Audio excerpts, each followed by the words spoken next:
Saint میں supreme court military trial کے فیصلے کے خلاف قرارداد کثرت رائے سے منظور ہو گئی۔ سینیٹر رضا ربانی اور سینیٹر مشتاق احمد نے قرارداد کی مخالفت کی۔ قرارداد میں رولنگ کو پارلیمنٹ کی قانون سازی کے خلاف قرار دیا گیا ہے۔ قرارداد میں کہا گیا ہے کہ فیصلے پر لارجر بینچ کے جائزہ تک عمل درآمد کیا جائے۔ اس حوالے سے اسلام آباد سے رضوان عباسی رپورٹ کریں گے۔ 9th of May will be remembered as a dark day in the history of the country۔ 9 مئی کے مقدمات کا ٹرائل فوجی عدالتوں میں چلانے کی قرارداد سینیٹر دلاور حسین نے ایوان بالا میں پیش کی۔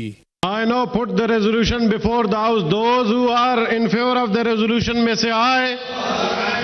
Those against the resolution may say no. I think the ayes have it. The resolution is passed.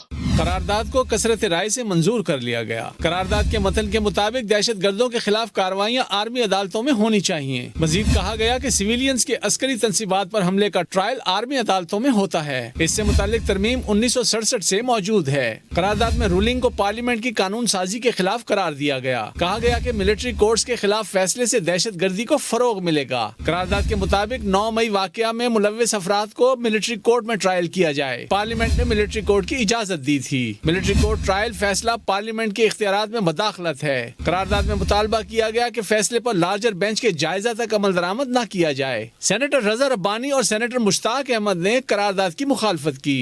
This bill pertains to deletion of section 120A in the schedule of the Criminal Procedure Code. Senate کے اجلاس میں غیر قانونی طور پر مقیم غیر ملکیوں خاص طور پر افغان پناہ گزینوں کو ملک سے نکالنے پر بحث ہوئی۔ سینیٹر کان نے حکومت سے اپنے فیصلے پر نظر ثانی کا مطالبہ بھی کیا۔ سابق وزیر خزانہ اسحاق ڈار نے سعدیہ عباسی اور سینیٹر شفیق ترین کے بیانات میں افغانوں سے چیزیں چھینی جانے کا حوالہ دیتے کہا کہ یہ دکھ کی بات ہے۔ ہمیں ایک کلیئر کٹ روڈ اپنانا ہوگا، روڈ میپ اپنانا ہوگا، اور میں سمجھتا ہوں کہ ایک ریگولر حکومت کے آنے کا انتظار نہیں ہو سکتا۔ 3 مہینے سے long time. How many more incidents will take place?